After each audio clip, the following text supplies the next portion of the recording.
Neither of us have entirely recovered from the incident yet. I expect that we will in time, but it is still a little too recent. It happened a few months ago when my boyfriend Mark and I decided to take a guided tour of the cavern whilst on holiday in Derbyshire. For your own safety, and that of anyone who reads this, I won't give the exact location. It was a beautiful July day, sunny and warm, and we took a cable car up to the visitor centre in the late morning. We had eaten lunch and 2 ice creams, each by the time our slot for the tour came up. I suppose we were both a little overexcited. The cave was huge, and it was beautiful. It had been a fluorspar mine during the Victorian era, but most of the openings that we could see from the main passage had been carved into the rock by flowing water over thousands of years. As we followed the tour, we deliberately hid at the back like naughty teenagers, repeatedly letting the rest of the group get ahead of us so we could explore the caverns on our own and take silly pictures. It was far too dark for any of them to turn out well, but we were having fun and feeling a little giddy. The tour guide had to return to where we were a few times to hurry us along. We lingered in a large chamber as the guide was distracted by a family with 2 young children who had decided that he was going to earn his wage that day by answering every question that they had. They were at a macabre age, it seemed, and they were particularly interested in how many people had died down there and whether the caves might be haunted. Their parents stood by, smiling indulgently at their morbid little angels. "Well," said the guide, "there have been a few mining accidents down here. Conditions were quite dangerous back then. As to whether the place is haunted, I'll have to leave that for you to decide." He leaned down towards the children, conspiratorially. "But some of the other guides have said that when they're down there alone, they can hear scraping on the walls." The children giggled, wide-eyed. Behind them, their mother dramatically clutched her hands to her chest and exclaimed, "Oh, how spooky!" Beside me, I heard Mark give a snort of laughter. He and I were lurking near the back of the group again, so that we could examine some of the pretty crystals that covered the walls in patches. The cavern had a few dim lights dotted throughout, so that we could all see where we were going, but they were nowhere near illuminating enough to drive away the darkness. They were, however, different colours, giving the crystals a pleasant rainbow hue. We wanted more time to take pictures than we had been given, so we hid ourselves in the shadows whilst the group moved on to the next section. "Oh no," I said to Mark as we stepped laughing back out onto the path.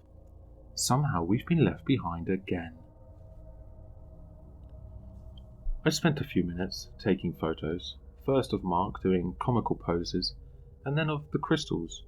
Everything was coming out blurry though, so I eventually gave up. "Come on, we better go," I said, tucking my phone back into my pocket. But Mark didn't follow me. He had wandered into a recess in the wall off to the side of the path. A small area had been cordoned off with a chest-high plastic barrier. I joined him beside it and looked down. There was a hole. A tunnel dropped straight down for 8 meters or so, and then sharply curved off to the side. The light in the cavern was just bright enough for us to see down it. It was maybe a meter or so in diameter, easily big enough for a person to fit down. "Ooh," said Mark, grinning at me. "Spooky." I tugged his sleeve. "Leave the spooky stuff alone and let's go, or the guide will tell us off again." "If you were a proper adventurer," declared Mark, laughter in his voice, "you'd want to explore down there." "Come on," I exclaimed. "I'll leave that nonsense to the potholers and the cave divers. Don't you remember that John Jones guy and how he died?" I knew he did. That story had messed me up for a while. Mark gave the plastic wall a little tug. There was clearly no real intent. He was just winding me up, but to both our surprise, it lifted up completely and came away. "Oh," said Mark, standing there and holding it. "I didn't expect that." He placed it down against the wall and gave me a huge smile. "It's like the universe wants us to go down there." I glanced down at the hole feeling an unpleasant rush of vertigo at the drop and a little chill of fear at the darkness down there. "Come on," I pleaded, stepping away. "Don't mess around." He saw that I was genuinely a little distressed and softened. "I'm sorry, love. I was just messing around. Of course, I remember John Jones." He turned to pick up the screen. "I'll just put this back, and then we can—" But he didn't finish the sentence. As he reached to pick up the curve of plastic, his foot slipped on the wet rock, and with an awkward twist, he tumbled into the hole. I cried out in fear and lunged forward to grab him, my hands clamping around one of his arms as he fell. I was nowhere near strong enough to catch him, but it seemed to slow him enough that he could grab onto the edge and prevent himself from disappearing completely into the darkness below. I released his arm and instead twisted my fingers into the back of his shirt, hoping to help him up as he tried to pull himself up, but I couldn't get enough of a grip. If I could just reach a little further down and grab his belt, that might do it, but kneeling down at the side of the hole as I was, I felt a little precarious, and I was afraid that I would tip in too. Before I could start calling for help, something deeper into the hole caught my eye. Beyond Mark, right where the tunnel curved away into darkness, was a tiny glint of light. I stared at it in confusion. What was I seeing? My brain tried to tell me that it was just one of the lights reflecting off of a crystal, but I rebelled against that, knowing that it was something else. As my eyes adjusted to the darkness, I could finally make out what I was looking at. It was an eye. Down in the hole, where the tunnel disappeared from sight, a face was peering up at me. Only half of it was visible, the rest hidden behind rock, but I could make out its two small pupils, a hole of a nose and a gaping smile, wider than seemed possible, splitting the face open. I could make out its large flat teeth and the shine of saliva dripping down its chin.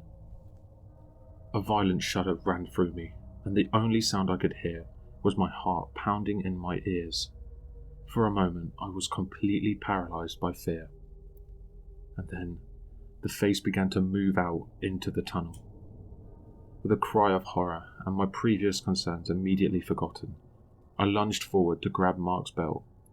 I yanked on it, my muscles burning with the exertion, my eyes locked onto the thing in the hole. "Climb up," I screamed at Mark. "Up, up, get up! Jesus Christ, you have to get out!" Mark had no idea what was happening, but was clearly affected by the sudden terror. He began to scrabble desperately against the wall, his feet pushing up against the wet rock, wrenching himself up to try and gain a purchase with his hands. I was trying to lift him, pulling as hard as I could, but God, I was so weak, and he was so heavy. My screams had become wails as we made no ground, and that thing was getting closer, still just a face in the dark, but climbing, its split grin growing wider, coming closer and closer to my boy. And then, suddenly, Mark was rising up. I barely registered that there were other people, other hands lifting him out. We were both dumped unceremoniously on the floor, where we lay, beyond exhausted. I was almost oblivious to their concerned questions, or the tour guide standing over me, angrily asking why we'd moved the screen, and what we thought we'd been playing at. I just hung onto Mark and cried, my eyes still locked onto the hole in the rock and what might come out of it. But there was just darkness. Unsurprisingly, the tour was cut short, and we were taken back to the entrance, given stern words and told not to come back. On the cable car ride back to the car park, Mark just held my hand in silence, and it wasn't until we were out on the other side that he finally asked me what I'd seen down there. I told him, even though I knew it sounded ridiculous. I didn't expect him to believe me. Out here in the bright sunshine, I was starting to doubt myself. He paused for a moment, It did seem, he said carefully, that just before they pulled me out, I felt fingers on my ankle. I exhaled softly, then I reached over and gripped his hand. We won't be visiting any more caves. Hello, listeners. If you enjoyed this story, please check out the author in the description. For more content, leave a like, comment, and subscribe for more sinister readings.